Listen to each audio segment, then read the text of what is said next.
இது பெரும்பாலும் எல்லாத்துக்கும் உண்டானது தான். அடுத்த வீட்டுக்காரம்மா அழகா தெரியும் நம்ம வீட்டுக்காரம்மா விட. இது ஏப்பா அப்படி? இது எல்லாத்துக்கும் அப்படி இருக்காது. அது ஒரு செக்மெண்ட்டுக்கு அப்படி தான் இருக்கும். அதுக்கு என்ன காரணம்? ஜாதகத்தில் தெரியுமா அப்படின்னா, அப்புறம் இதெல்லாம் கண்டுபிடிக்கிறதுக்கு தானே ஜாதகம். ஒரு ஜாதகத்தில் சுக்கிரன் வக்ரமாயிருக்கார் அல்லது 7ஆம் இடத்த அதிபதி வக்ரமாயிருக்காருன்னு வச்சுக்கோங்க. அவங்களுக்கு தனது மனைவியை விட கல்யாணம் ஆனதுக்கப்புறம் ஆஹா புது மாடல் நிறையா வந்திருக்கே அப்படின்ற மாதிரியான ஒரு எண்ணம் வரும்.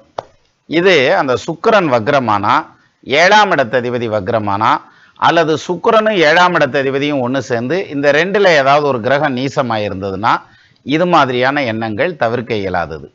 அதனால தான் சுக்கிரன் வக்ரமானா நீசமானா குடும்பத்தில் பிரச்சனை வரும், சண்டை வரும், வம்பு வரும், வழக்கு வரும்ன்றாங்கல்ல.